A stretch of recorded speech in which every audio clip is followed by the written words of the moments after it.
말씀은 신약성경 마태복음 16장 13절부터 20절까지입니다. 우리 함께 교독할 수 있었으면 좋겠습니다. 마태복음 16장 13절부터 20절까지. 제가 먼저 시작하겠습니다. 예수께서 빌립보 가이사라 지방에 이르러 제자들에게 물으시되 사람들이 인자를 누구로 아느냐?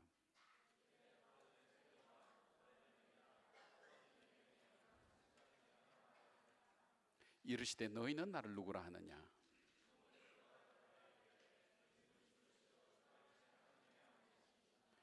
예수께서 대답하여 이르시되 바요나 시몬아 내가 복이 있도다.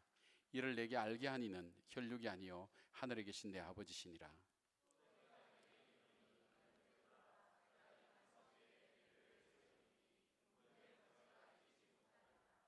내가 천국 열쇠를 내게 주리니 내가 땅에서 무엇이든지 매면 하늘에서도 매일 것이요 내가 땅에서 무엇이든지 풀면 하늘에서도 풀리리라 하시고 이에 제자들에게 견고하사 자기가 그리스도인 것을 아무에게도 이르지 말라 하시니라. 아멘.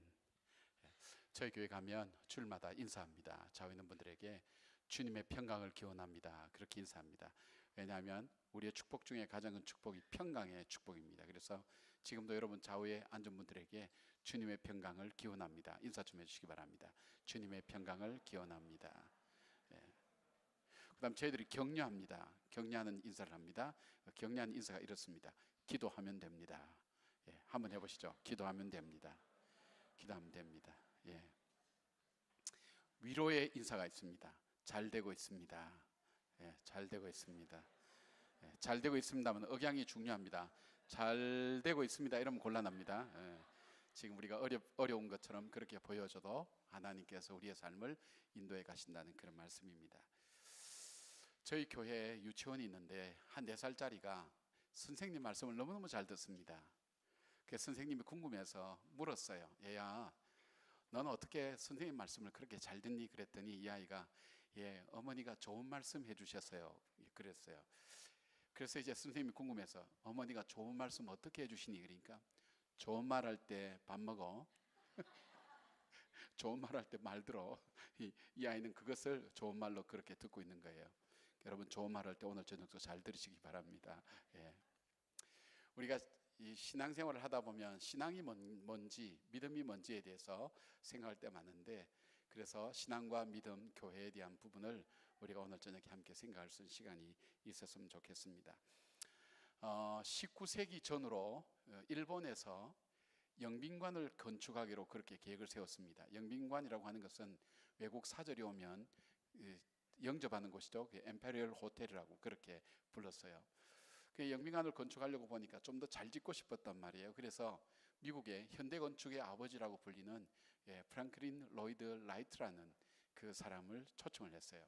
초청해서 와서 우리가 여기에 영빈관을 짓기를 원하는데 설계를 하고 건축을 좀 해달라고 그렇게 부탁을 했어요. 근데 이 사람이 와서 그 영빈관을 짓겠다는 자리에 가서 보니까 2.4m 밑에 18m의 깊은 진흙층이 있어서 집을 짓기에는 마땅한 건물, 참 어려운 토양을 가지고 있다고 그렇게 얘기했어요. 아니 그래서 우리가 당신에게 부탁하지 않았냐고. 그래서 이제 건축이 시작됐어요. 근데 다른 건물은 이미 같이 시작한 건물들은 거의 다 잘 지었는데 여기는 아직도 땅을 파고 있었어요. 계속해서 땅을 파고, 그러니까 사람들이 저 건물은 어떻게 세워지나 굉장히 궁금하게 바라보게 된 거예요. 다른 건물이 다 세워지고 준공할 때도 여기는 아직도 땅을 파고 있었고 적어도 다른 건물보다는 2배 내지 3배의 기간을 들이고 비용도 2배 내지 3배의 비용을 들여서 이 건물이 완공되게 되었습니다. 그 당시 사람들에게 이 건물은 가장 쓸데없는 시간을 들여서 가장 쓸데없이 가치없이 지어진 건물로 그렇게 혹평이 나기 시작했어요. 그로부터 시간이 좀 흘러서 1923년도 일본의 이 동경에 대지진이 일어났어요. 이 동경의 모든 건물들이 거의 다 무너졌는데 이 건물은 하나도 무너지지 않았어요. 그리고 심지어는 이 건물 안에 있는 물건까지도 깨어지지 않고 그렇게 잘 보존되었다고 해요. 그때부터 세계의 많은 사람들이, 건축학자들이 이 프랭클 로이드 라이트라는 건축 공법에 대해서 관심을 갖기 시작했어요. 어떻게 모든 건물이 다 무너지는데 저 건물은 저렇게 건재할 수 있단 말인가? 그래서 이 건물이 가지고 있는 기초가 뭐냐면 바로 이 건축의 초점이 기초를 잘 닦는 데서, 기초를 잘 세우는 데 있어요. 기초와 구조를 잘 세워서 건물이 흔들리지 않도록 그렇게 만드는 것에 바로 그 건축물에 초점이 있었습니다. 인터넷 보니까 제가 이 건물이 1967년도에 철거되었는데, 그것도 무너지지 않고 철거되었는데, 제가 철거된 줄 알고 그렇게 하고 일본에 한번 가서, 일본에 아는 분이 있어 집회 갔다가 엠페리어 호텔 한번 가보자고 갔는데 지금 현대식으로 잘 지어졌어요. 그런데 그분이 건축을 하시는 분인데 그런 얘기예요. 그 건물을 무너뜨린 게 아니고 그 건물을 그대로 다른 곳에 이전을 시켜놨다는 거예요. 그 정도로 단단한 건물이었다는 것을 보게 됩니다. 우리가 신앙생활 하다 보면 가장 중요한 것이 뭐냐면 기초입니다. 기초가 흔들리면 우리가 조금 더 어려움이 오거나 좀 더 부유하거나 편안해지면 우리의 신앙이 변질되게 되어 있습니다. 우리가 환경이 바뀌고 지혜가 바뀌고 소유가 바뀌면 사람들은 변하게 되어 있습니다. 그런데 그 변함이 아름다운 변화가 아니라 변질이 되기 시작하는 겁니다. 우리 신앙도 마찬가지입니다. 어쩌면 예수님도 이 제자들에 대해서 굉장히 궁금하게 생각하셨던 것 같아요. 바로 예수님과 2년 한 6개월 정도, 거의 3년 가까이, 주님이 잡히시고 돌아가시기 전 한 반년 전 일이니까 이미 제자들은 예수님이 사람을 살리는 것과 병자를 고치는 것과 하나님 나라에 대한 것과 이 모든 것들을 다 이 제자들이 알고 있었어요.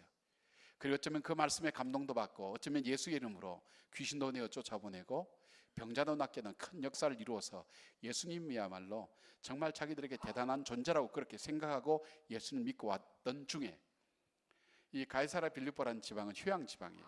사람이 휴양지에 가면 생각을 하게 되죠. 일에 쫓기다가 생각을 하게 되죠. 그럴 때 이 사람들에게 질문을 한 거예요. 사람들이 나를 누구라 하더냐? 제자들이 신이 났어요. 신이 나서 엘리야라 그럽니다. 눈물의 선자 에레미야라 그럽니다. 세례 요한이라 그럽니다.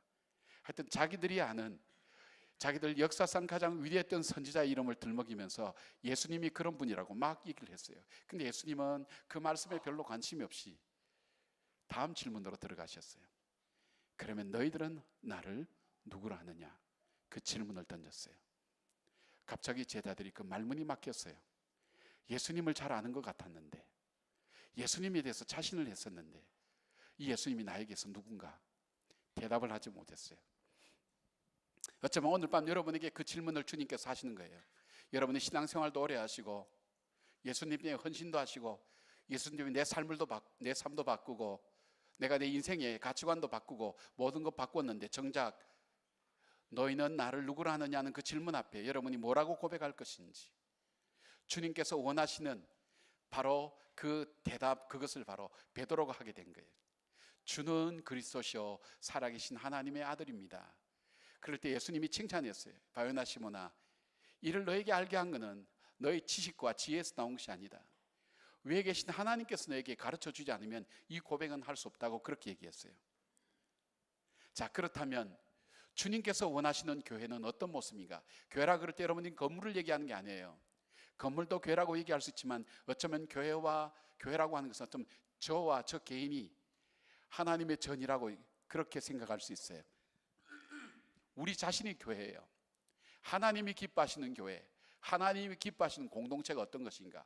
주님이 원하셨던 그 공동체가 무엇인가? 쉽게 말하면 정말 주님이 원하시는 그리스도인이 어떤 그리스도인이냐?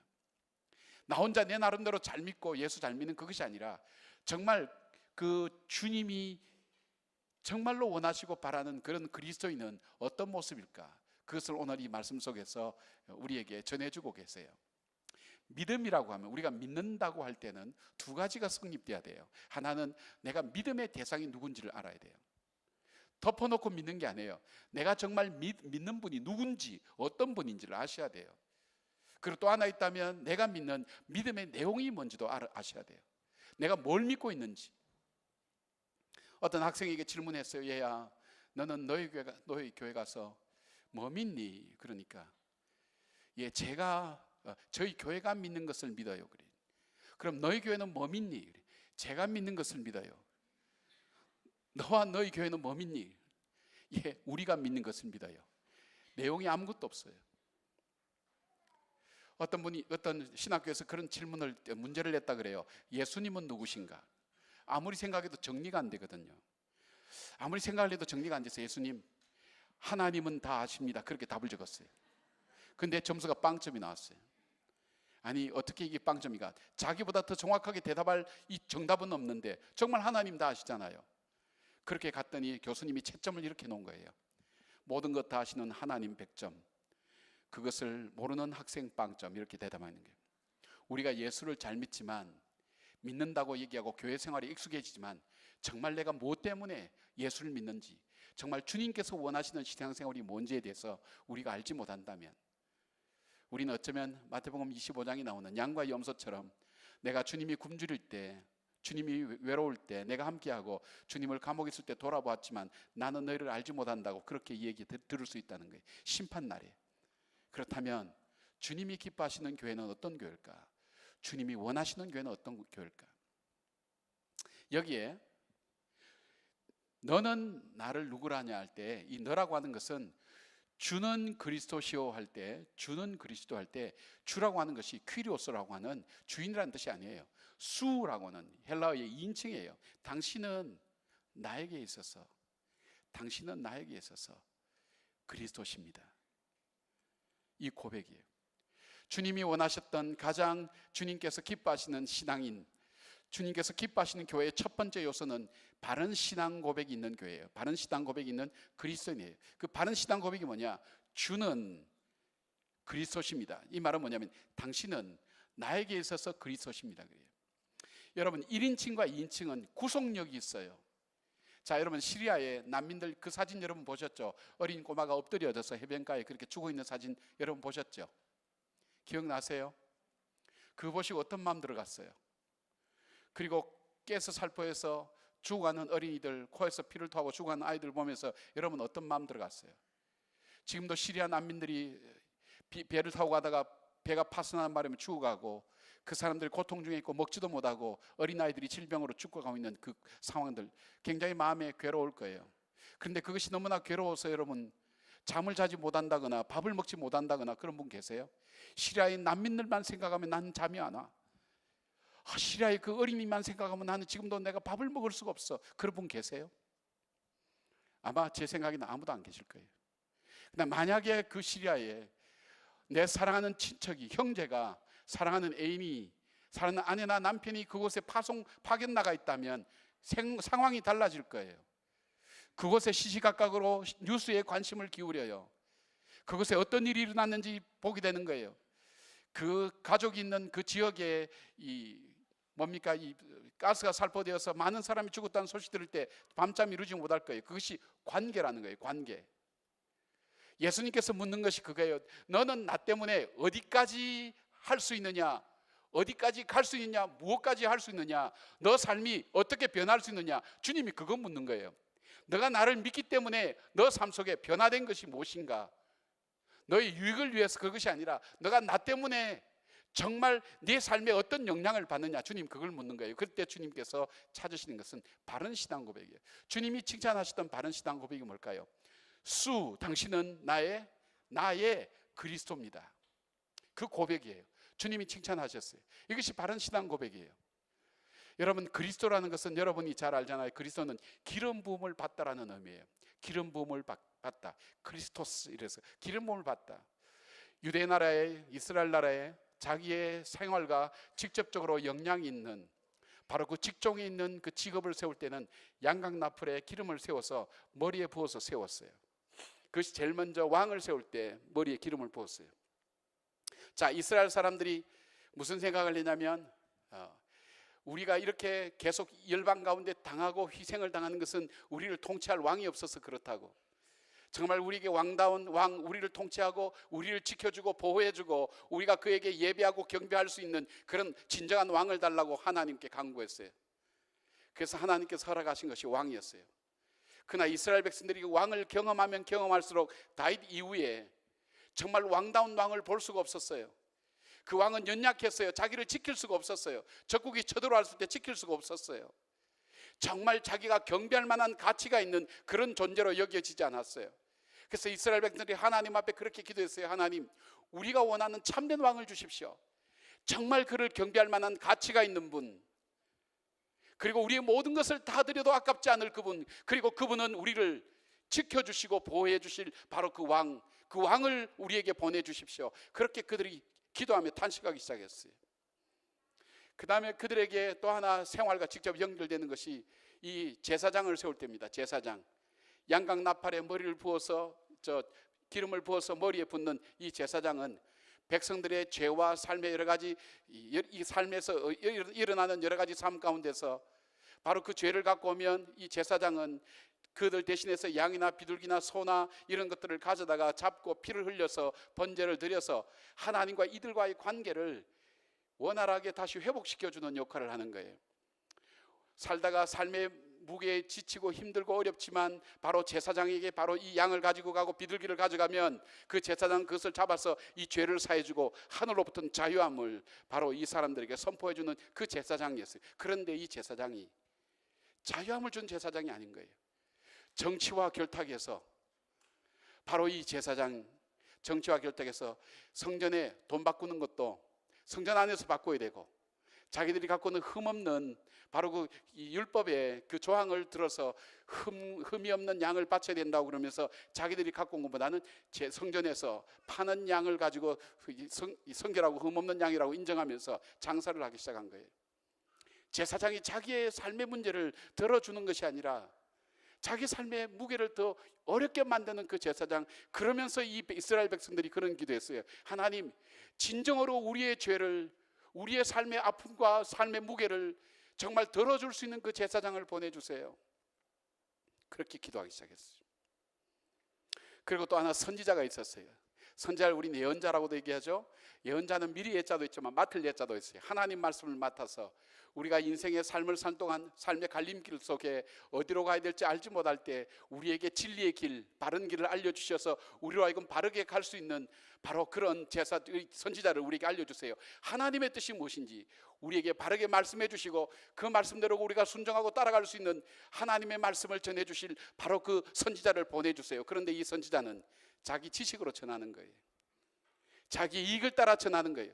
선지자의 말을 듣고 하나님 뜻인 줄 알고 따라갔더니 그 삶의 마지막이 무너지고 깨어지고 더 비참한 일이 생기는 거예요.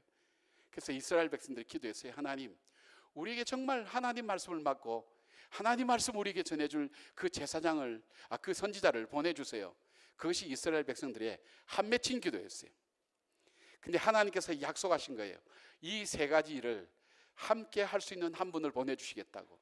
그분이 이스라엘 백성이 메시아로 기다리고 있었어요. 아마 이스라엘 백성들은 지금 이스라엘 백성 현재도 그 메시아 기다리는지도 몰라요. 그 메시아를 보내주시겠다고 주님께서 약속하셨어요. 그런데 오늘 베드로의 고백, 주는, 당신은 그리스도시요 하는 그것은 뭐냐면 바로 당신 예수 그리스도, 당신이, 내 눈앞에 보이는 당신이, 우리 민족이 지금까지 기다려왔던 바로 그 그리스도, 참 왕이요, 참 선지자요, 참 제사장이라는 그 고백을 드리는 거예요. 예수님 앞에. 한번 생각해 보세요. 신비롭게 갑자기 공중부양을 해서 나타났다든지 그러면 이해를 하겠지만은 같이 밥 먹고 같이 지내는 바로 그 예수님에 대해서 자기들이 기다려왔던 그 예언자요, 그 선지자요, 그 왕 대신 우리가 진정으로 섬길 그 왕이라고 생각하는 고백이 인간적으로 가능하겠냐 이거예요. 사랑하는 여러분, 어쩌면 우리가 인생을 살아갈 때에 우리 삶 속에 당하는 여러 가지 어려움 속에 우리는 얼마나 연약한 존재라는 것을 잘 알 거예요. 파스칼이 얘기한 것처럼 사람이 위대함은 사람은 작은 물방울 하나라도 죽을 수 있는 연약한 존재라는 것, 그 사실을 아는 것 자체가 인간의 위대함이지만 현실적으로는 그렇게 연약한 존재예요. 우리가 어려움 앞에 여지없이 당할 수밖에 없어요. 무서운 일 앞에 두렵고 불안할 수밖에 없는 것이 우리 인생이에요. 누군가 나를 지켜줄 수 있는 분이 있다면, 누군가 나를 구해줄 수 있는 분이 있다면, 그리고 또 우리가 살아가면서 내가 진정 내 삶을 다해서 진정으로 고백할 만한 바로 그분, 내가 진정으로 섬길 만한 그분이 내 삶 속에 있다면 바로 우리는 얼마나 그걸 갈망하고 열망하고 있습니까? 연약한 나를 지켜주고 보호해 줄 그분, 그리고 내가 내 모든 것 다 드려서 예배를 드려도 가치가 있는 영광과 존귀를 받을 만한 그분이 우리 삶 속에 있기를 원하는 것이 얼마나 많습니까? 우리 인생을 살다 보면 인생의 무게가 우리 어깨에 짊어지게 돼 있어요. 여러분이 살아가면서 점점 인생의 무게가 느껴지는 거예요. 가정의 가족들의 부담이 내 마음속에 다가옵니다. 내 인생 자체가 부담스러워질 수가 있습니다. 그리고 내 가족들의 그 부담스러운 무게가 내 삶에 느껴지고 살아갈수록 삶이라는 것이 삶의 자책감과 죄책감과 더불어서 삶의 어려운 짐들이 내 인생 속에 다가올 때에 누군가 내 인생의 짐을 대신 짊어져 주실 분, 그리고 너는 자유하다고 얘기해 줄 수 있는 분, 그리고 그 짐을 지고 나갈 수 있는 능력을 부어주시는 그분, 참된 제사장, 그분이 우리에게 필요하지 않을까요? 여러분의 인생을 대신 져줄 수 있는 분, 내가 무거운 짐, 정말 곤고한 짐을 지고 있을 때 나에게로 오라고, 내가 그 짐을 대신 해결해 주겠다고 해줄 수 있는 바로 그분, 하나님과 나와의 관계를 해결해 줄 수 있는 그분, 바로 그분이 어쩌면 저와 여러분이 기다리는 분이 아닐까요? 참된 내 인생의 제사장, 하나님과 나와의 관계를 바로 해결해 주시고 내 인생의 짐을 덜어주시며 나로 하여금 쉽고 가벼운 멍에를 지고 이 땅을 살아갈 수 있도록, 어쩌면 우리가 걸어가는 걸음이 너무 짐의 무게가 무거워서 걷는 발자국마다 푹푹 파일지 몰라요. 어쩌면 더 이상 걸을 수 없어서 주저앉을 때가 우리 인생을 살면서 얼마나 많은지 알 수 없습니다. 또 우리는 살아갈 때에 내 인생의 갈림길에서 어디로 가야 될지 알지 못할 때가 참 많아요. 정말 이쪽으로 가야 될까? 그래서 나온 노래가 있잖아요. 이리 갈까 저리 갈까 차라리 돌아갈까. 그 노래 아세요? 옛날에 나왔던 노래예요. 인생의 고민을 얘기한 거예요. 나는 이 지점에서, 이 시점에서, 내 인생의 시점에서 무엇을 선택하고 어디로 가야 바른 길일까? 바로 그 길 앞에, 그런 인생 앞에 여러분께서 여러분이 믿고 있는 예수 그리스도를 향해서 여러분이 이렇게 고백할 수 있나요? 예수님, 당신이야말로 나에게서 진정한 왕입니다. 내가 진정으로 경배하고 찬양할 만한 분입니다. 그리고 그 주님은 나를 정말로 지켜주시고 보호해 주시는 바로 그런 놀라운 왕 되신 주님이십니다. 그런 고백을 여러분 드리고 있나요? 그 주님, 당신이야말로 내 대신 내 삶의 모든 무게의 짐, 삶의 죄의 짐까지 대신 짊어지시고 나로 하여금 인생을 쉽고 가볍게 걸어갈 수 있도록 자유케 하시는 그분이 바로 당신입니다. 그렇게 고백할 수 있나요? 주님, 내 인생이 무지하여서 어디로 가야 될지 알지 못할 때 주님의 말씀대로 순종할 때 그 주님의 말씀은 진리의 길이요 바른 길입니다. 내가 인생을 실패하지 않는 그 길을 걸어가게 하실 그분, 바로 진리 되신 분이 당신이십니다. 그 고백이 우리들 속에 있단 말이에요. 여러분, 다윗이라는 사람을 여러분 아시죠? 다윗의 인생을 보면 그 인생의 출발부터가 어려웠습니다. 가정에서 인정받지 못했어요. 여러분, 상담을 해보면 자기 집에서 인정받지 못하면서 자란 사람은 일평생 거기에 대한 어떤 시달림이 있어요. 사무엘이 왔을 때 왕을 세우려고 할 때, 기름 부음을 할 때 이 다윗은 막내 저 들에서 양을 치고 있었잖아요. 다른 형들은 삐까번쩍한 옷을 입고 그 제사장을 맞이할 때 양을 치고 있었어요. 전쟁터 갔을 때도 별로 형들로부터 인정받지 못했어요. 그렇게 시작한 것이 다윗의 인생의 출발이에요.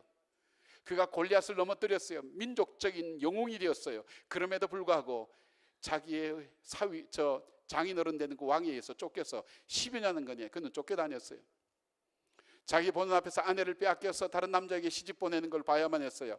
자기 사랑하는 친구 요나단이 전장에서 죽는, 정말 세상에서 이야기할 수 있는 사람이 아무도 없는 외로운 인생길로 걸어갈 수밖에 없었어요. 자기를 도와준 사람은 다 죽었어요. 도움을 받을 수 있는 길도 없었어요. 자기 나라에 살 수 없었어요. 그래서 오히려 자기가 죽인 원수인 골리앗의 나라에 가서 그 왕 앞에서 미친 채 침을 흘리면서 살아야 될 다윗의 심정을 생각해 보셨나요?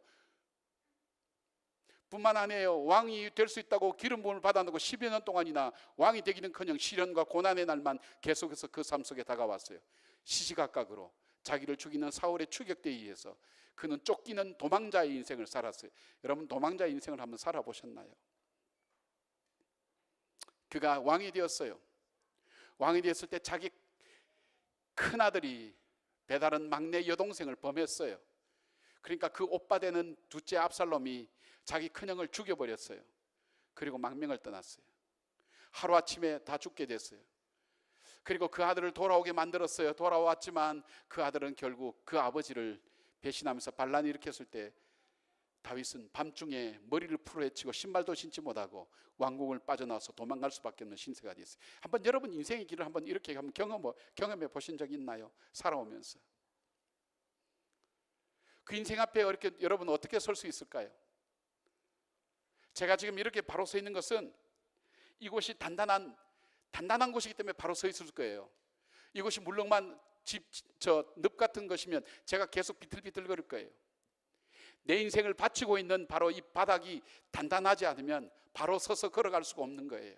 사랑하는 여러분, 어쩌면 저와 여러분의 삶 속에 바로 설 수 없는 삶의 상황들이 내 삶을 얼마나 힘들고 어렵게 만드는 일들이 우리 삶 속에 얼마나 많습니까? 그때 다윗의 고백을 여러분 아시나요? 여호와는 나의 반석이시니 자기 인생을 지탱해 줄 것이 아무것도 없단 말이에요. 그런데 그 여호와 하나님, 말씀하신 그 하나님이 내 인생의 반석이 되어 주신다는 거예요. 내가 오늘도 서서 바르게 걸어갈 수 있는, 당당하게 걸어갈 수 있는 바로 그 여호와 하나님이 내 인생의 반석이 되어 주셔서 흔들리는 세상 가운데 흔들리지 않고 그대로 걸어갈 수 있는 힘이 바로 여호와 하나님 당신께 있기 때문입니다. 여호와는 나의 산성이시니 내가 피할 곳이 없어요. 쉴 곳이 없어요. 여호와는 나의 요새시니 나의 피난처시니 세상에 숨을 곳 아무것도 없는 그곳에 그 주님이 나의 피난처가 되어주셔서 내가 쉴 곳이 되어주시고 나의 요새와 반석이 되어주시고 산성이 되어주셔서 나로 하여금 그 문제 앞에 두려워서 파멸에 이르지 않고 나를 보호해주신 그 하나님 때문에 오늘도 삶의 가장 처절한 삶의 현장 속에서 낙담하지 않고 절망하지 않고 당당하게 걸어갈 수 있는 그 힘이 바로 그 하나님, 당신이 나의 왕이 되시기 때문입니다. 그 고백을 우리가 드릴 수 있냔 말이에요. 여러분, 저는 저희 집사람이 임종기도를 3번 정도 받았어요. 저도 구체적으로 인생은 의미가 없다고, 살아야 될 이유가 없다고 포기해서 죽어야 되겠다고 생각했어요. 왜 죽어야 되겠다 했어요? 내가 디디고 있을, 바로 서 있을 발판이 아무것도 없었어요. 그때 만난 그 주님, 제가 다시 고백할 수 있었던 주님이 바로 그것이에요. 주님은 나의 반석입니다. 이 흔들림 속에 내가 갖고 있는 삶의 모든 기반이 다 무너지고 내가 의지했던 모든 것들이 다 깨어지고 부서져 나갈 때에도 내가 오늘 서서 당당하게 걸어갈 수 있고 내 인생의 길을 걸어갈 수 있는 길이 있다면 그것은 하나님, 당신이 나의 왕이 되시기 때문입니다. 그 고백이 우리들 속에 있냐고요. 고난이 오면, 시련이 오면 그 앞에서 이리 넘어지고 저리 넘어지고 조금 더 높아지면 누추해져서 교만해지고 넘어질 수밖에 없는 우리의 삶은 아니란 말이에요. 바른 신앙 고백이 뭘까요? 살아있는 신앙 고백이 뭘까요? 바로 그 예수 그리스도가 나의 왕 되셔서 나의 시련과 고난의 순간에도 내 삶이 흔들리지 않고 당당하게 내가 걸어갈 수 있는 그 나의 반석이 되어주신 그 주님을 믿는 그 믿음에서 나오는 것이 아닐까요? 여러분, 우리가 살아가면서 우리도 모르게 삶의 짐이 계속 얹혀와요. 살수록 인생의 무게가 무거워져요. 김현승 씨의 시 중에 가장 가슴에 와닿는 그 시 중에 나는 아무래도 나부로 만들었나 보다는 그 시를 읽을 때 저는 절대적으로 공감했어요. 내 인생이 그렇게 무거웠어요. 내가 내 인생의 길을 걸어갈 때 내 삶의 무게 때문에 내가 걸어간 곳이 푹푹 파였어요. 더는 더 이상 걸어가지 못하고 그 인생의 무게 때문에 주저앉아야 되겠다고 생각할 때가 한두 번이 아니었어요. 아무도 나에게 와서 너희 짐을 내려놓으라고 하는 사람이 아무도 없었어요. 여러분, 우리 주님께서 시편 기자가 고백한처럼 백성들아 너는 스스로 내게로 와서 토하라고 그 말씀을 기억하시나요? 저는 이 말씀이 얼마나 귀한 말씀인지 알아요. 여러분, 사랑하는 가족이라 할지라도 여러분 안방에 토하는 것 좋아하는 사람 아무도 없어요. 그런데도 불구하고 그 주님은 나에게 찾아오셔서 너 마음을 토해 놓으라는 거예요. 좋은 것, 귀한 것, 아름다운 것이 아니라 너 속에 더럽고 추하고 악한 것까지도 다 토해 놓으라는 거예요. 너 그거 갖고 있으면 죽어. 내가 토 설치 않을 때 내 뼈가 녹았다 그랬어요. 내가 하나님 앞에 내놓지 않을 때에 내 속에서 그것이 독이 되어서 나를 죽이고 있는 거예요. 그런데도 내놓을 데가 없는 거예요. 그때 주님께서 수고하고 무거운 짐진 자들아 다 내게로 오라. 내가 너를 쉬게 하겠다. 당당하게 이렇게 외칠 분이 있나요? 아니, 여러분이 정말 사랑하는 분이 정말 죽어갈 때 여러분 당당하게 그분을 초청해서 오라고, 당신이 회복될 수 있도록 내가 끝까지 도와주겠다고 그렇게 얘기할 분이 있나요? 자식이면 혹시 그럴 수 있을 거예요. 자식이면. 그 외에는 아니에요. 남편과 아내라도 점점 그런 일들이 벌어지면 어려움을 겪는 가정을 너무 많이 보았어요. 나에게 누가 와서 너 고민을 다 털어놓고 쉬어라고 할 사람이 세상에 없어요. 외로운 거예요. 그런데 그 예수님께서 나에게 오늘 초청하시는 거예요. 사랑하는 아들아 딸아, 너 삶의 무게가 너무나 크니 남한테 이야기할 수 없니? 맡길 수도 없니? 너 짐을 대신 짊어질 사람이 아무도 없니? 나에게 갖고 오라고. 나에게 다 내려놓으라고. 인생의 무거운 죄책감에 짐을 지고 있던 이 베드로나 야고보 선지자 같은 사람, 우리에게 이렇게 너희 짐을 여호와께 던져버려라. 이는 저가 너를 권고하심이라 그랬어요. 주님 앞에 내려놓는다는 것. 바로 그 주님이 나의 참된 제사장이 되셔서 내가 기도할 때 그 주님께 나의 짐을 갖고 갈 때 그 주님은 대신 짊어지시고 나를 자유케 하실 그분인 것을 여러분이 믿고 계시나요? 내 인생의 갈림길에서 어디로 가야 될지 모를 때에 세상에 많은 지식을 가진 사람이 얘기합니다. 이 길이 맞다고 저 길이 맞다고 얘기할 때에 정말 내가 정말 살아야 될 길, 생명의 길이 어딘지 알지 못할 때 그 하나님 앞에 엎드릴 때에 하나님께서 내 길이 가야 될 길이 이 길이라고 말씀해 주실 수 있는 분이 여러분 속에 있나요? 그분이 바로 예수님이라고 믿고 있나요? 여러분의 신앙과 생활이 따로 되어지진 않나요? 여러분, 우리의 부모님이라 할지라도, 우리를 사랑하는 분이라 할지라도 우리에게 바른 길을 얘기해 줄 수는 없어요. 세상의 통계도 우리를 바른 길로 인도할 수 없어요. 인생은 남이 갔던 길이라고 해서 내가 가야 될 길이 아니에요. 인생은 광야 같아요. 광야에는 길이 없어요. 어디로 가야 될지 알지 못해요. 인생에 이정표도 없어요. 무엇을 해야 될지 알지 못해요. 그때 나에게 이 길로 가라고 이야기해 줄 수 있는 바로 그분이 예수 그리스도냐고. 여러분 속에 그 예수 그리스도시냐고요. 저는 어릴 적에 저희 아버지가 어머니를 때리는 것을 보았어요. 아버지가 군인이셨는데 저희 외가는 굉장히 부잣집이에요. 또 저희 친가는 가난했지만 6.25 사변 이후라서 제대로 이렇게 사지가 멀쩡한 남자가 드물 때에 그래서 이 비슷한 옆마을에서 그렇게 결혼해서 두 분이 결혼을 하셨어요. 저희 아버지 속에 열등감이 있었어요. 그래서 그런지 저희 어머니를 가끔 때리는 것을 어린 나이에 저도 보았어요. 왜 어머니를 때릴까? 제가 궁금해서 대학 다닐 때 그때 저희 아버지한테 여쭤봤어요. 왜 대학까지 기다렸느냐? 어머니를 때리는 저 아버지는 분명히 나도 때릴 거다. 때릴 때 나도 왜 그러십니까? 잡을 수 있는 힘이 있을 때 그때 물어봐야 되겠다. 대학까지 기다렸어요. 그때는 저희 아버지가 예수를 믿고 장로님이 되셨을 때예요. 아버지 왜 어머니를 때렸어요? 너 그거 기억하니? 기억하지요. 내가 말이야 자랄 때 말이야 너희 할머니가 나에게 해준 말이 있어. 한국 여자와 조선 여자와 명태는 때릴수록 부드러워진다는 얘기예요. 여러분 옛날의 가르침 속에 그 이야기가 있었다는 거 여러분 아십니까? 조선 여자와 명태는 때릴수록 부드러워진다고. 그 말을 그 아버지는 어머니의 말씀으로 진짜 믿어버린 거예요. 그 말씀을 인생의 지침으로 받아들인 거예요. 저희 어머님이 의견을 제시할 때 열등감을 가지고 있는 그 아버지에게는 그것을 바로 다 받아들일 수가 없었어요. 도전하는 걸로 받았어요. 그래서 어머니를 때렸어요. 옛날에는 맞고 계속해서 달려드는 여자들이 거의 없었어요. 내 팔짝에 끈이 하고 참았으니요. 그러니까 보니까 정말 어머니 말씀 맞거든요. 때리니까 조용해지고 잠잠해지는구나. 어머니 말씀이 진리야 생각. 그 다음부터 조금만 이상하면 때리는 거예요. 근데 예수를 믿고 난 다음에 달라진 거예요. 그것이 사랑이 아니란 걸 알았어요. 그것이 얼마나 잘못되었다는 것을 그가 알게 된 거예요. 저희 아버지가 알고 난 다음에 제가 아버지 돌아가실 때까지 제가 본 아버지의 모습은 키가 조그만 그 어머니, 좀 뚱뚱한 그 어머니 뒤에 키 큰 아버지가 어머니의 조그만 가방을 들고 뒤를 쫄쫄 따라가며 어머니 하는 일을 도와주는 일이었어요. 자기가 살아왔던 지난날 아내에게 했던 그 일들을 바라보며 정말 아내를 사랑하고 돕는 그 일을 보는 것이었어요. 여러분 우리의 어머니라도 우리에게 바른 걸 가르쳐 줄 수가 없어요. 우리의 선생님이라도 나를 사랑하는 사람이라도 나에게 진리의 길을 가르쳐 줄 수가 없어요. 그러나 바로 우리가 믿는 그 예수님, 그 예수님의 말씀 속에 내가 진정 오늘 선택해야 될 길, 내가 걸어가야 될 길이 있다는 것을 여러분 진정 믿으시나요? 나의 생각과 나의 의지와 나의 지식과 나의 상식이 하나님 말씀과 상시될 때 여러분은 어느 것을 선택하나요? 정말 그 예수님이 나의 구세주와 주님 되신다면 그 주님 말씀대로 난 진심으로 믿냐 이거예요. 여러분 주님은 그것을 오늘 저와 여러분에게 묻고 계신 거예요. 사랑하는 아들 딸아, 내가 나를 잘 알고 나에 대해서 노래도 하고 나에 대해서 기도도 하고 하는데 정말 내가 너의 인생의 반석이 될 수 있다고 믿니? 그런데 말이야 너는 왜 그리 휘청거리니?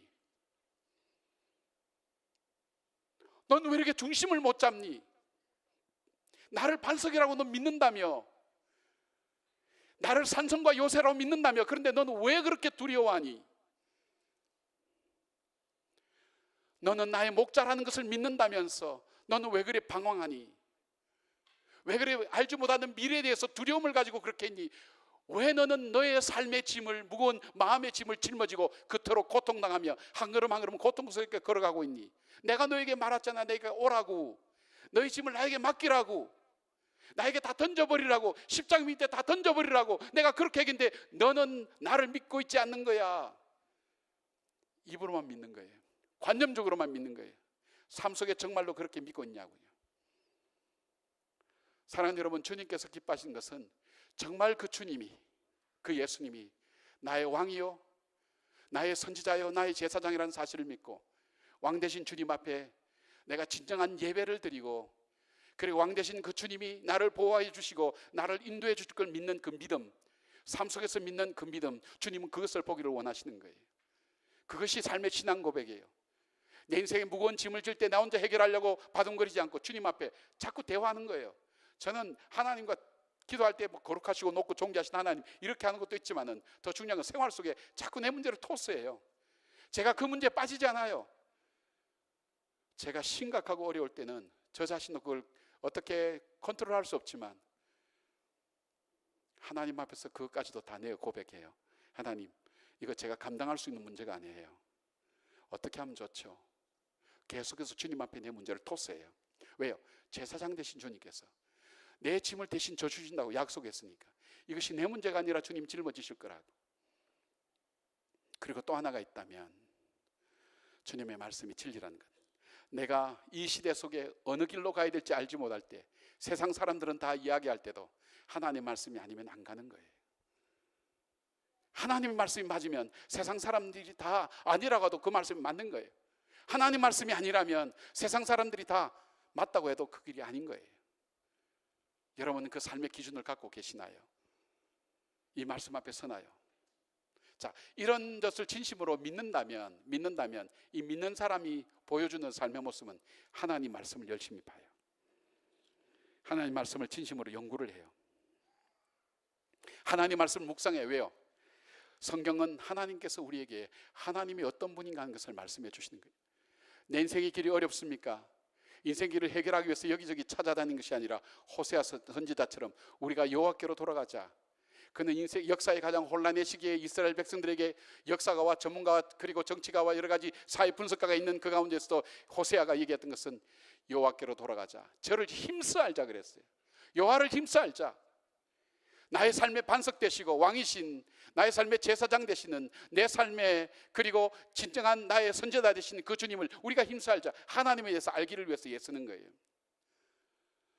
여러분, 우리가 낮에도 제가 재직 수련회 때 말씀드렸지만 열심히 일하는 것도 중요하지만 그보다 더 중요한 것이 있다면 주님과의 교제 시간을 가져야 됩니다.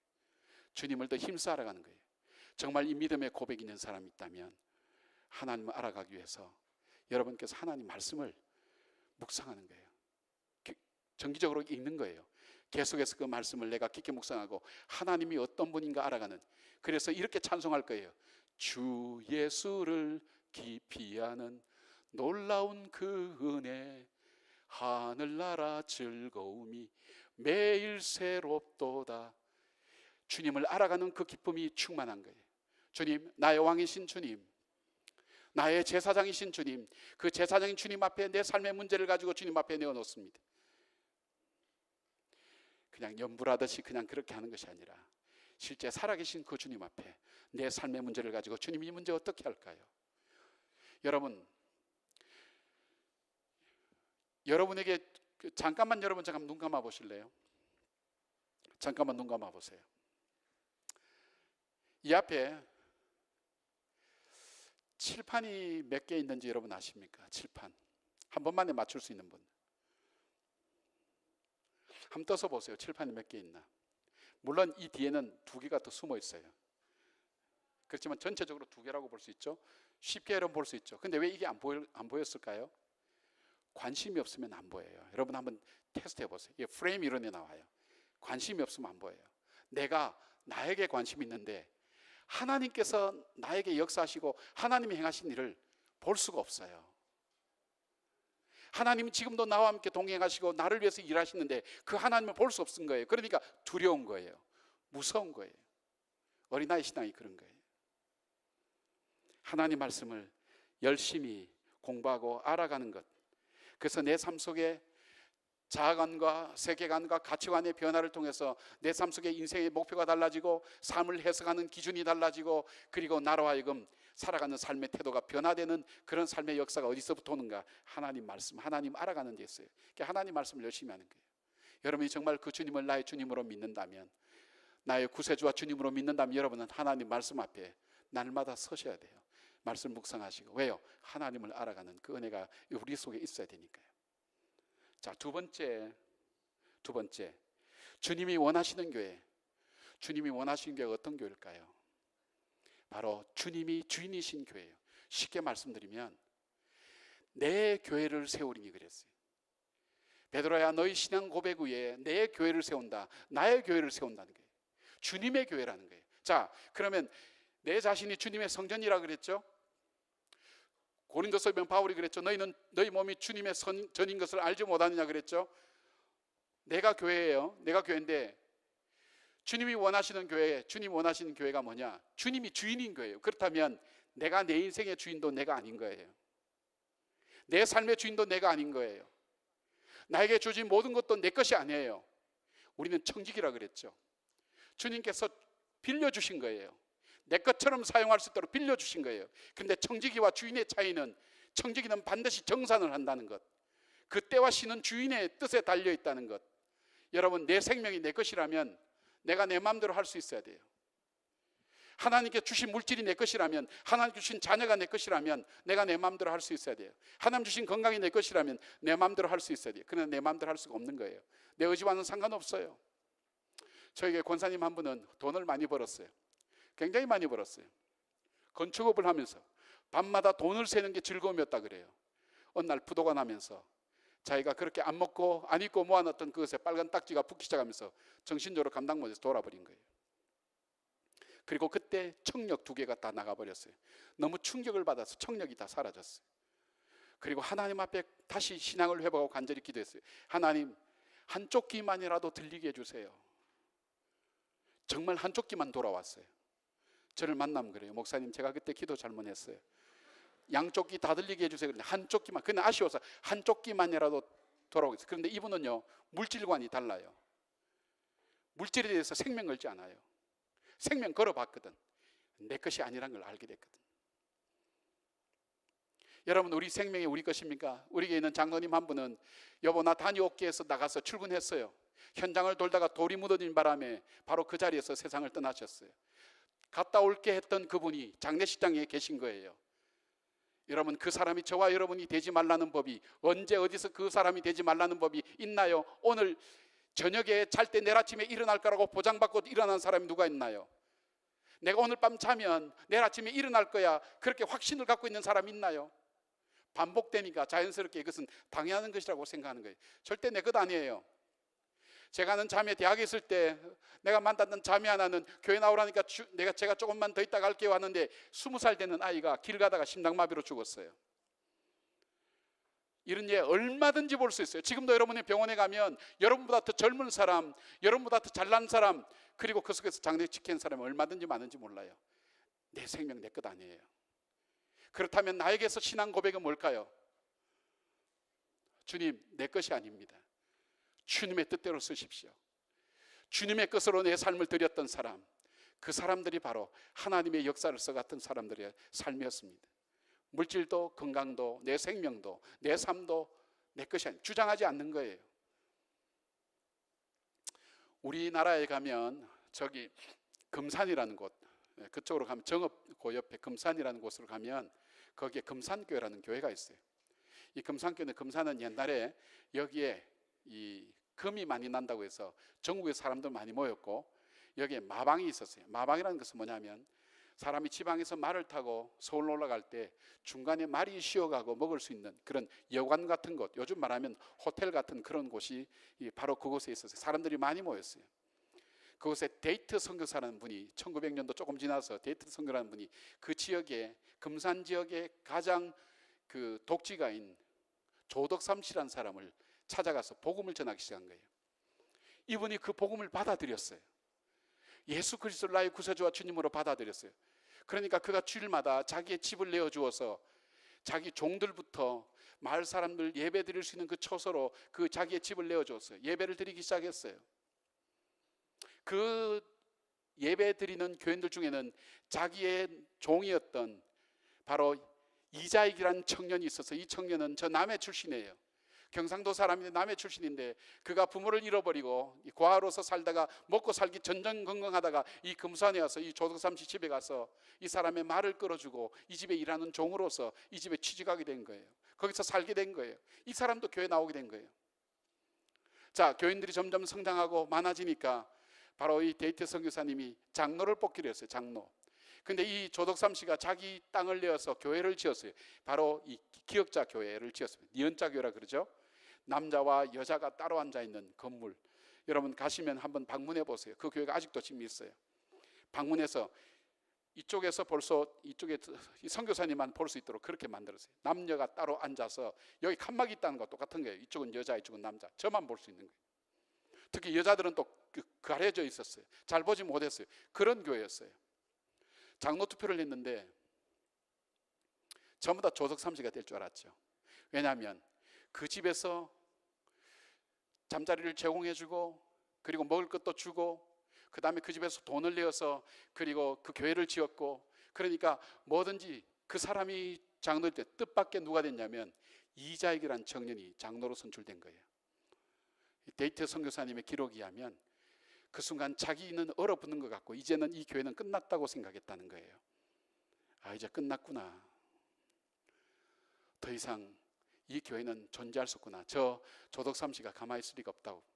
정적 이럴 때 조덕삼씨가 일어났어요. 이자익 조사는, 저 청년은 하나님께서 정말 귀하게 쓰는 신실한 사람입니다. 저분이 저 사명을 잘 감당할 일일 것입니다. 이 모든 일은 하나님께서 하셨습니다. 그걸 받아들인 거예요. 물론 그 뒤에 이분도 장로가 되었지만, 두 번째로 장로가 되었지만 바로 이 교회가 아름답게 성장할 수 있는, 한국교회 굉장히 아름다운 얘기예요. 문제는 그것으로 끝나지 않았어요. 교회 오면 자기 종에게 하나님 말씀을 들어요. 설교를 들어요.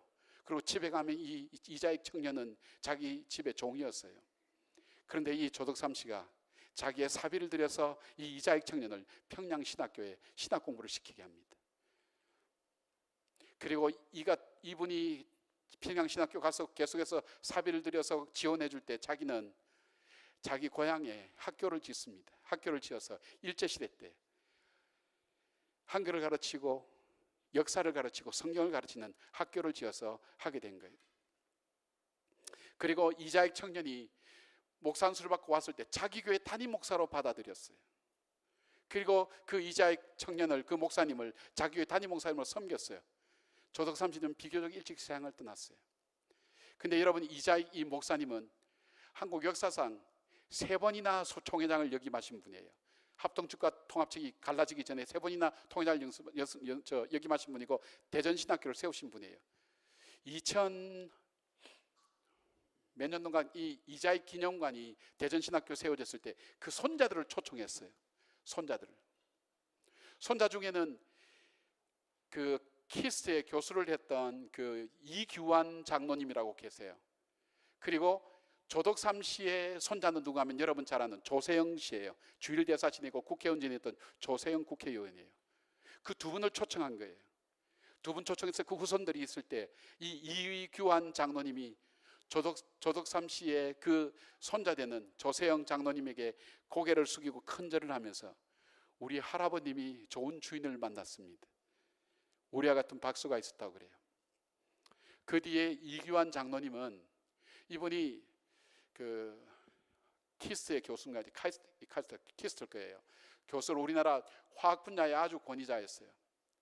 근데 대전제일교회 그 장로님이었어요. 대전제일교회 목사님하고 제가 가까우니까 그분 장례식에 가서 이분이 우연히 어떤 기회를 받게 돼서 평양과학 연변과학기술대학에 교수로 자기가 봉사하고 싶다는 마음을 하나님께서 주셨어요. 자기가 그 연변과학기술대학에 교수로 가서 10년 만에 이제 안식년 때문에 들어왔어요. 들어와서 자기가 공부했던 독일로 가서 쉬고 있는 거기에서 암이 발견된 거예요. 한국에 들어왔어요. 그 목사님 얘기가 그예요. 저는 문명 갔을 때 할 말이 없었습니다.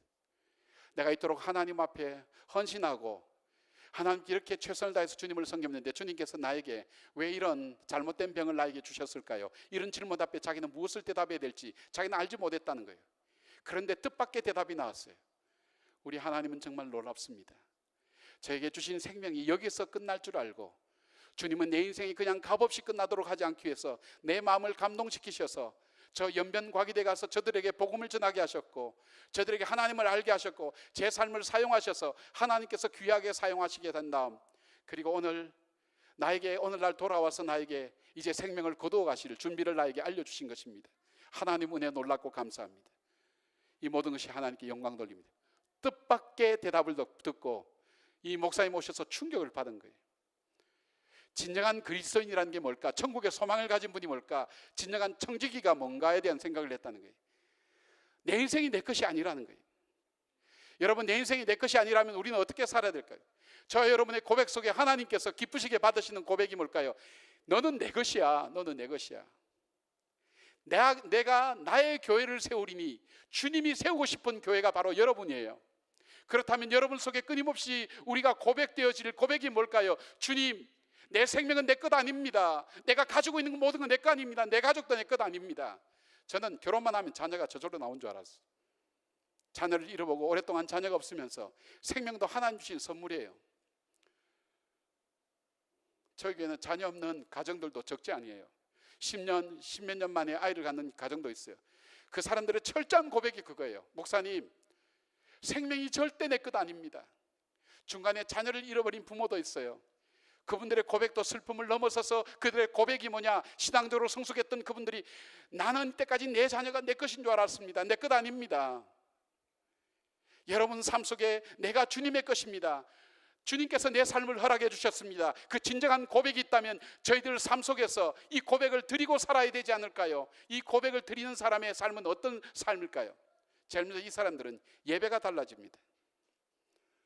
여러분, 예배는 어떤 것이라고 그랬습니까? 예배학자들이 많이 얘기하지만 저는 분명하게 합니다. 예배는 하나님의 하나님 되심이 고백되고 우리는 피조물됨이 확인되고 고백되는 시간이 바로 이 예배 시간입니다. 우리 인생을 살다가 보면 조금 잘 되면 우쭐해서 내가 인생의 주인인 것처럼 착각합니다. 조금 못 되면 좌절하고 절망해서 내가 모든 걸 잃어버린 것처럼 좌절합니다. 그러나 예배를 통해서 내가 서야 될 자리, 꺼진 사람은 도두어진 자리, 높아진 사람은 낮아진 자리, 그 자리가 무엇이냐? 내가 하나님의 자녀라는 것. 하나님께서 나의 창조주 되시고 나는 피조물 되는 걸 확인하는 거예요. 그러니까 사도 바울은 뭐라 그랬어요? 모든 이론을 사로잡아서 주 앞에 다 내려놓는다 그랬어요. 내가 옳다고 확신하는 거 있어요. 내가 맞다고 확신하는 거 있어요. 내가 경험이 정확해요. 그럼에도 불구하고 예배 자리에 와서 하나님께서 아니라 그러면 아닌 거예요. 내가 맞다 그래도 하나님께서 아니라면 아닌 거예요. 내가 아니라고 그래도 하나님 맞다 그러면 맞는 거예요. 그것이 피조물의 자세예요. 정말 이 고백을 드린 사람은 예배 시간을 쉽게 생각하지 않아요. 하나님 앞에서 드리는 이 공동체의 예배, 하나님 예수 그리스도가 나의 구세주 되심을 함께 고백하는 주의 성도들이 모여서 드리는 예배를 절대 소홀히 대하지 않아요. 거룩한 긴장이 있어요. 예배에 거룩한 두려움이 있어요. 어쩌면 오늘 하나님께서 나에게 말씀하실 것이 뭘까? 나의 주인 되신 주님께서 나에게 무엇을 말씀하실까? 주님, 맞습니다. 내 시간이 내 것이 아닙니다. 그것을 무엇으로 고백을 드릴까요? 이스라엘 백성은 광야 생활하면서 일주일의 하루를 안식일로 지키면서 하나님께서 자기들의 삶의 주인인 것을 고백하도록 하나님께서 삶을 만들어 두셨어요. 똑똑한 사람, 머리 좋은 사람 무슨 생각했을까요? 우리가 좋은 곳에서 일주일 보내도 되는데 이렇게 험하고 어려운 곳에서 우리가 일주일 보낼 수 있는가? 7분의 1이잖아요. 7분의 1. 인생의 7분의 1을 광야에서 보내야 되는 거예요. 똑똑한 사람, 계산하는 사람, 실용적인 사람은 이게 용납되지 않는 거예요. 그래서 반란이 일어나잖아요. 예배 시간이 그렇게 아깝나요? 하나님께서 여러분이 활동할 수 있는 그 생명을 거두어 가신다면, 여러분의 건강을 거두어 가신다면 그 예배 시간에 여러분 그렇게 할 수 있을까요? 사람이 가장 인생의 의미를 느낄 때가 언젠가 병원에서 태어날 때라 그래요. 병원에서 태어날 때, 질병이 치료돼서 태어날 때, 다시 나로 하여금 이 땅을 밟게 하신 하나님, 바로 그 하나님 내 생명의 주인이십니다. 그 고백, 그렇다면 여러분의 시간의 주인이 주님이시라는 것을 고백한다면 여러분 예배 시간은 단순히 예배를 드리는 시간이 아니라 내 시간의 주인이 주님이십니다. 내 생명의 주인이 주님이십니다. 그 고백의 시간이에요. 그 시간을 결코 소홀히 대할 수가 없죠. 그리고 또 하나의 고백이 있다면 11조예요.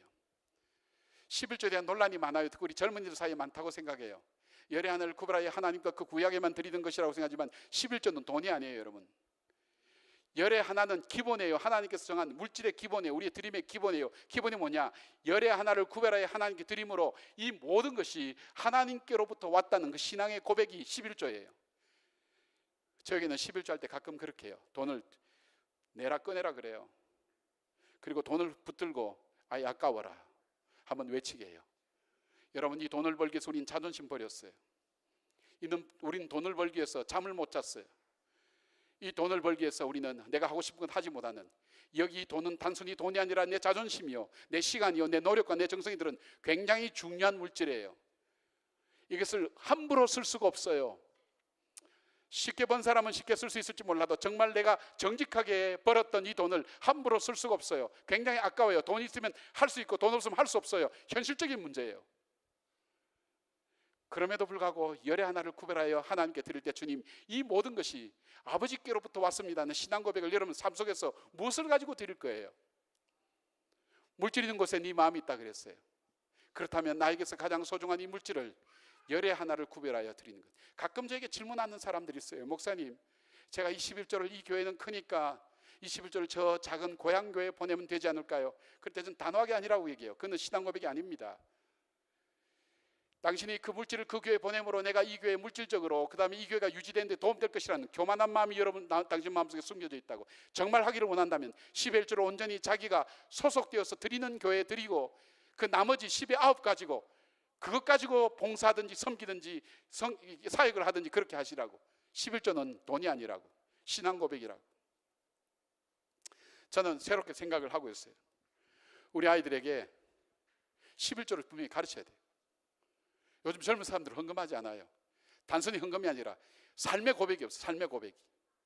그리고 그것을 피하기 위해서 얘기합니다. 11조는 구약에 있던 것인지. 그런 인간들 중에 11조 하는 인간을 본 적이 없어요. 정말이에요. 자기 삶에 하나님께서 내 삶의 주인됨을 무엇으로 고백할 거예요? 주님께서 나의 교회를 세운다 그랬어요. 내 것이 아니라는 그 고백, 그것이 어쩌면 조석 삼시 속에 하나님께 올려드린 거룩한 고백이었고, 그 고백이 한국교회의 아름다운 어떤 갈림길을 나누게 만드는 귀한 신앙 고백이 되었고, 그 고백이 있었기에 그는 학교를 세워서 후손들을 세울 수 있었고, 그의 훌륭한 후손들을 기를 수 있었고, 지금도 많은 한국교회에 줄 수 있는 신선한 영향을 줄 수 있었던 것이 바로 그 순간 자신이 장로가 되지 않았다는 사실. 지금하고 세상이 달라요. 그때는 종과 주인의 관계는 하늘과 땅 차이예요. 그런데도 불구하고 그것을 받아들이는 그 신앙의 결단들, 그 결단은 그에게 수많은 신앙의 아름다운 열매를 맺게 만들었어요. 하나가 기준인데 그 하나를 통해서 많은 것들이 쏟아진 것을 보게 되는 거예요. 여러분, 오늘 예수를 믿으면서 나는 하나님의 것이라는 고백이 있나요? 나는 하나님의 것이야. 내 생명도, 오늘 나에게 주어진 이 모든 것도 나는 하나님의 것이야. 일상의 축복이 얼만큼 귀한 것인지 아세요? 오늘 내가 일상적으로 할 수 있는 것이, 쉽게 할 수 있는 것이 아니란 말이에요. 일상의 축복이 우리에게 주어진 단순한 축복이 아니란 사실. 세 번째, 주님께서 기뻐하신 교회가 어떤 교회인가? 주님께서 기뻐하는 교회가 있다면 영혼 구원을 우선순위로 하는 교회예요. 영혼 구원. 쉽게 말하면 저와 여러분 속에 주님이 기뻐하신 모습은 내가 받은 이 복음을 증거하고 전하는 일을 나의 사명으로 생각하고 받아들이는 이것, 주님께서 가장 기뻐하신 모습이에요. 그래서 선교하는 교회, 전도하는 교회는 타락하지 않아요. 교회가 선교를 멈추고 이제 우리끼리 즐거운 시간 가질 때 주님은 예루살렘 교회도 어쩌면 버렸어요. 주님께서 그래서 선교하는 교회인 안디옥 교회를 세우시고 안디옥 교회를 통해서 초대교회 역사를 만들 수 있었던 그 사명을 만들었던 것, 주님께서 버렸어요. 왜요? 사명을 감당치 않을 때 어떤 과정을 통해서, 핍박을 통해서 예루살렘 교회를 일깨웠어요. 일깨우지도 않으니까 핍박을 통해 이 사람을 흩어버렸어요. 흩어진 그 사람들이 가는 곳에 교회를 세우고 선교의 사명을 감당할 때 안디옥 교회가 세워지고 안디옥 교회를 통해서 초대교회들이 만들어진 역사를 하나님 맡겨주신 거예요. 우리에게는 그 사명이 있는 거예요. 저와 여러분이 예수 믿고 우리가 잘 먹고 잘 살자, 우리끼리 좋은 공동체 이루자, 우리가 우리끼리 만족하자, 그것도 굉장히 중요한 주 안에서의 교제의 아름다움이에요. 그러나 이 모든 것의 근본적인 전제는 뭐냐면 내가 받은 이 귀한 복음을 내가 세상 속에 증가하고 다른 영혼에게 전하는 것이 내 마음속에 있어야 되고, 그것이 공동체의 목표가 되어야 된다는 거예요. 그 전할 때 내가 썩지 않아요. 물이 고여있으면 썩어요. 내 신앙이 고여있으면 썩어요. 아무리 좋은 신앙도 전도하지 않고, 전도하는 마음이 없고, 영혼 구원에 초점이 없고, 한 영혼이 귀중한 줄 모르고 그렇게 살아가는 교회는 교회로서 더 이상 오래 버티지 못해요. 자, 여러분이 배가 아파서 약국에 갔어요. 정말 설사가 나요. 배가 아파요. 정말 안 먹으면 내가 미칠 것 같아서 막 배를 움켜잡고 약국에 가서 얘기했어요. 근데 그 약국에 얘기해요. 다른 약은 다 있습니다만은 그 약만 없습니다. 그럴 때 어떻게 해요? 그 약국 때려 부시고 싶을 거예요. 마찬가지예요. 교회에 정말 있어야 될 것이 있어야 돼요. 그것이 뭘까요? 한 영혼 한 영혼을 소중히 여기는 거예요. 내가 나를 첫째 소중히 여기고, 나와 함께 신앙생활하는 내 공동체를 소중히 여기고, 믿음 안에서 같이 생활하는 내 가족들을 소중히 여기는, 바로 그 믿음의 아름다운 마음을 가질 때 주님께서 기뻐하시는 그런 신앙이 되는 거예요. 로이 로버트스라는 사람이 있어요. 이분은 1941년 12월 7일 날 바로 이 일본이 진주만을 기습했던 날, 360대의 비행기를 동원해서 쉬고 있는 주일날 아침, 바로 일본군은 이 진주만을 기습했어요. 기습할 때 이 로이 로버트스라는 사람은 해군 수병이었어요. 웨스트 버지니아호에 타고 있었어요. 적기가 날아오고 침몰시키고 전우들이 무려 3,400명이 되는 인원이 전사자가 생겼으니까 얼마나 많은 병사들이, 자기 동료들이 죽어갔어요. 배가 침몰당할 때. 그리고 기관포를 잡았어요. 쏘기 시작한 거예요. 그런데 거기에 탄알이 없었어요. 공포탄밖에 없었던 거예요. 소리는 다다다다다 요란하게 나는데 총탄은 나가지 않고 비행기는 떨어지지 않고, 무려 15분 동안을, 실탄이 보급될 때까지 15분 동안을 그는 그렇게 공포탄을 쏘고 있었어요. 그것이 그에게는 엄청난 충격이 되었어요. 어쩌면 나에겐 실탄이 아무것도 없구나.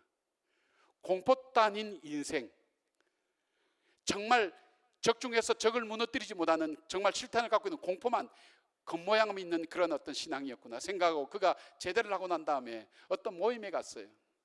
그 모임은 우리도 옛날에 그런 모임이 있지 않았습니까? 그 모임에 자기 이야기를 할 때 자기가 암기하는 성경 말씀 한 절 외우고 자기 이야기를 하는 그런 공동체였어요. 근데 자기 앞 사람이 자기가 딱 유일하게 외우고 있는 요한복음 3장 16절을 자기 앞에 사람이 외우는 거예요. 기가 막힌 거예요. 엄청나게 충격받은 거예요. 거기서 그가 하나님 앞에 다시 회심하고 그가 만든 것이 바로 내비게이터입니다. 내비게이터 로이 로버트슨이라는 사람이 빌리그람 전도단과 함께 만들었습니다. 내비게이터. 정말 여러분 중에 내비게이터의 영향을 받지, 사랑의 교회 제자 훈련도 내비게이터에 근거 두고 있어요. 두 날개 훈련도 내비게이터의 그 자료에 근거 두고 있어요. 얼마나 세계적으로 성경 공부에 영향력을 주고 있는지 알 수가 없어요. 하나님 대신 믿는 정병을 길러내는 바로 이 성경의 놀라운 실탄들, 하나님을 길러내는, 하나님의 사람을 길러내는 것. 우리들 속에 영혼에 대한 갈급함이 있어요. 왜요? 성경은 이렇게 해요. 저는 음부의 권세가, 그리고 다른 표현으로 말하면 우는 사자처럼, 오늘 내가 전하지 않으면, 내가 이 받은 이 크고 놀라운 이 복음을 전하지 않으면 사단들이 바로 내 사랑하는 이웃을, 내 가족을 음부의 권세가 삼켜버린다는 거예요. 그리고 우리에게 천국의 열쇠를 주셨다고 그랬어요. 우리가 열쇠를 열고 천국문을 열 수가 있어요. 그것을 전해주는 거예요. 그 사명을 다하지 않을 때 우린 진정한 신앙 고백의 사람이 될 수 없는 거예요. 여러분은 신앙생활 어쩌면 처음 믿은 분도 있고 오랫동안 해왔던 분이 있을 거예요. 어쩌면 의미 없이 찬송 불렀던 분도 있을 거예요. 그러나 이제는 삶으로 연결되지 않는 신앙은 힘이 없어요. 우리의 삶이 뭘까요? 제일 먼저 우리의 진정한 신앙 고백, 내가 예수 그리스도를 나의 구세주와 주님으로 믿는다면, 구체적인 것은 주님은 나의 왕이십니다. 내가 진정으로 고백할 나의 왕이십니다. 내가 섬길 만한 가치, 예배 월십이라는 것이 be worthy, 그래도 가치가 있다는 거예요. 내가 진정으로 내 삶을 다드려 섬길 만한 가치가 있는 분이 바로 당신입니다. 그 주님은 능력과 권능을 갖고 계셔서 내 삶을 지키시고 나의 인생의 반석이 되어 주십니다. 내가 세상의 염려와 걱정과 그리고 두려움과 무서움이 내 삶을 엄습할지라도 내 인생의 반석 되시는 그 주님, 나의 삶의 피난처 되신 그 주님, 그 주님 있기에 나는 담대하게 주 앞에 오늘도 당당하게 걸어갈 수 있습니다. 그 주님 나의 제사장입니다. 내 인생의 무거운 짐들이 내 삶을 억누를 때 그 주님 앞에 내 짐을 내어놓습니다. 그리고 나로 하여금 무엇을 해야 될지 알지 못할 때 그 주님 앞에 하나님, 내가 어떤 길 가기를 원하십니까? 나에게 어떤 선택하기를 원하십니까? 그 주님 앞에 물어보실 수 없습니까? 그 주님이 나의 선지자 진리대로 내 삶을 인도하신 주님, 그리고 내 인생이 내가 주인이 아니라는 것, 나는 청직이라는 것, 내가 무엇을 한번 해보겠다고, 내가 뭐 대단한 존재라고. 여러분 그러세요? 인생이 그렇지 않아요. 얼마나 연약한 것, 말 한마디 앞에 주저앉을 수밖에 없는 거 우리 자신이에요. 조그만 말 한마디 앞에 그 말이 내 마음 깊숙이 들어와서 내 삶을 좌지우지할 수밖에 없는 연약한 존재가 바로 우리 자신들이에요. 바로 연약한 우리에게 반석이 되어주신 그 주님, 내 인생의 주인이 되어주신 주님, 그리고 내 삶의 주인이 되어주신 주님, 나로 하여금 오늘도 내가 받은 이 복음을 증가하고 전하기를 원하는 것 두 가지예요. 복음을 직접 전하는 것과 그 삶을 통해서 그 예수 그리스도를 그리스도로 고백한 그 형제 자매 안에서의 거룩한 주님의 사랑이 나누어지고, 그 사랑과 동시에 바로 세상을 향해서는 복음을 증거하는 그 삶, 그리고 그들을 섬기고 사랑하는 것도 이 복음이 증거되고 예수의 사신이 되어서, 예수님의 사자가 되어서, 그리스도의 정병이 되어서 바로 그들을 주님 앞으로 인도하는 바로 그 삶, 그것이 바로 주님이 원하시는 삶이에요. 베이직입니다. 기초입니다. 여러분이 아무리 많은 신앙의 화려하고 대단한 은사나 이거 갖고 있다 할지라도 이 베이직이 무너지면 주님이 기뻐하신 삶은 아닙니다. 다시 한번 고백하십시다. 주님이 나의 왕이십니다. 주님이 나의 제사장이십니다. 주님 나의 선지자십니다. 주님, 내가 주님을 의지합니다. 내 모든 것을 다 드려도 아깝지 않을 정말 예배를 받으실 만한 바로 그 주님이십니다. 주님 맞습니다. 내 인생이 내 것 아닙니다. 내 가족도 내 것 아닙니다. 내 지식도 내 건강도 내 것 아닙니다. 하나님께서 나에게 허락하신 그날까지 내가 하나님을 위하여 쓸 수 있는, 나만을 위해서 사는 인생이 아니라 나의 창조자 되시고 나를 구속해 주시고 나 같은 죄인을 구속해 주시고 하나님 자녀 삼아 주신 그 크고 놀라운 하나님 은혜에 감사하는 그 삶을 통해서 내가 받은 이 구원의 축복을, 내가 받은 이 영혼의 축복을, 생명의 축복을 이웃들에게 나누어 주는 그 삶, 그것이 바로 내가 인생을 살면서 해야 될 일입니다. 고백할 수 있는 저 여러분 되셨으면 좋겠습니다. 이 시간 잠깐 기도하겠습니다. 우리 찬양팀도 나오시고요. 나는 무엇을 믿는가 한번 곰곰이 생각해 보시죠. 그 예수님이 내 삶에 정말 구세주 되시는가? 그 주님이 내 인생의 주인이 되시는가? 어쩌면 여러분은 무거운 삶의 무게로 인해서 한 걸음 한 걸음 내딛기가 어려운 분도 계실 거예요. 어쩌면 어떤 인생의 중요한 갈림길에서 어디로 가야 될지 알지 못하는 분들도 여러분 속에 있을 거예요.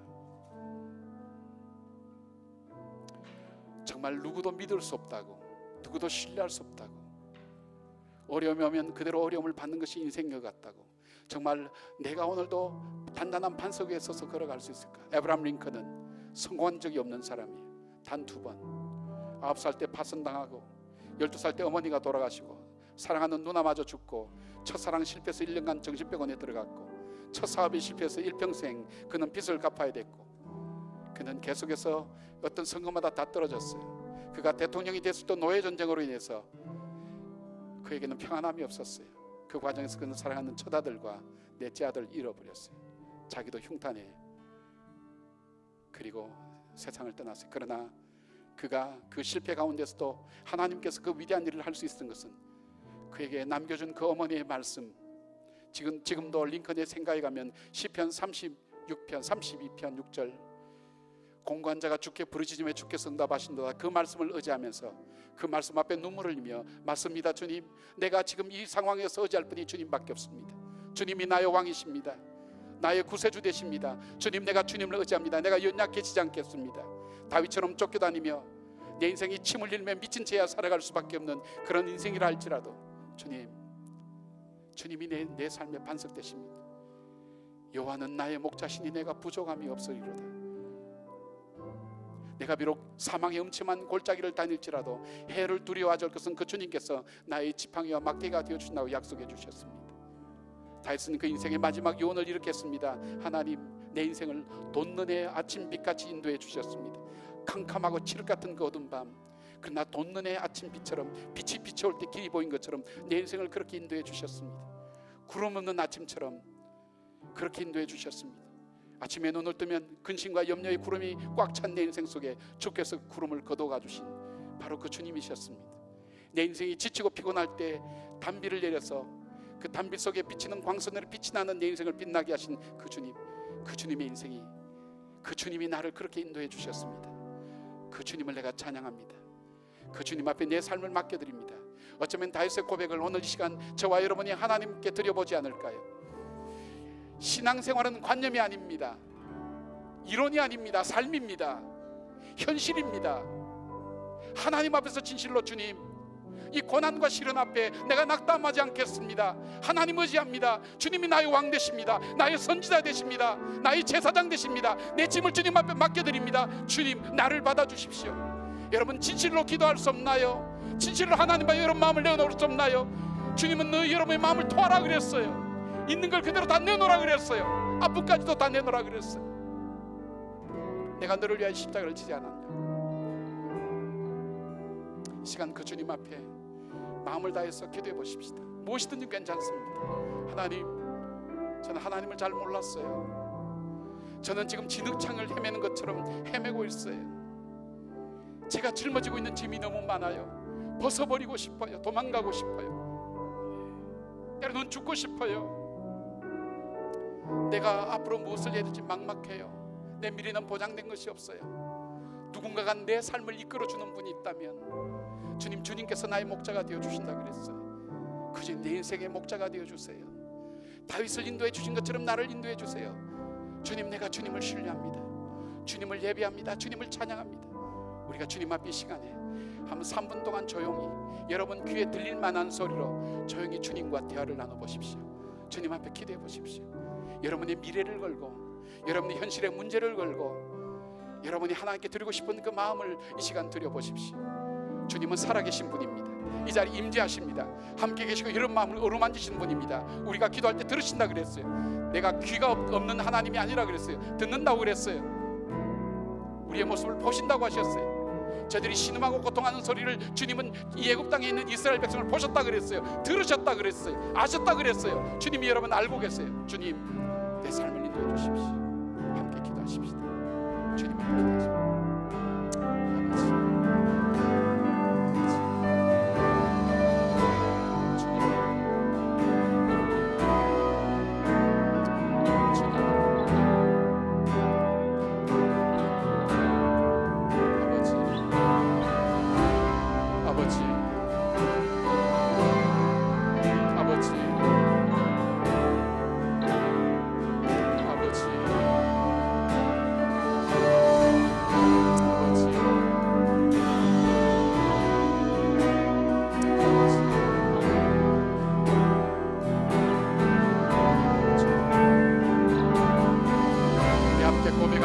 왕이신 나의 하나님, 우리 마음을 다해 함께 고백하십시다.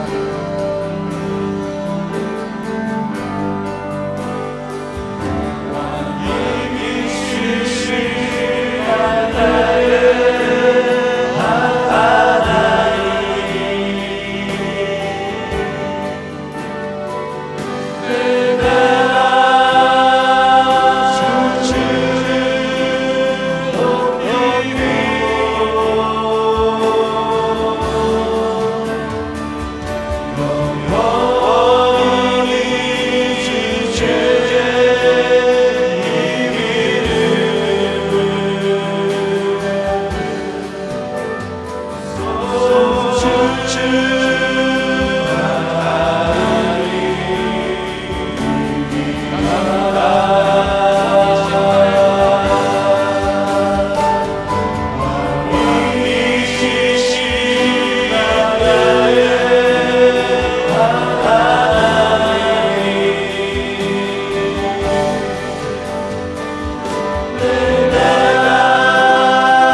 찬양을 통해 내 마음을 다해 주님 앞에 고백하기를 원하는 주의 자녀들이 이 자리에 있습니다.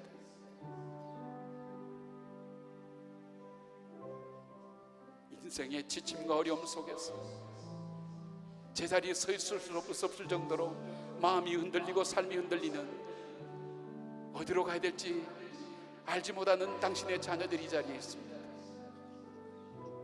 어쩌면 이 모든 것이 내 것처럼 여겨서 그토록 집착하면서 잃어버렸던 그 아픔 속에 고통당하는 주의 자녀들도 이 자리에 있습니다.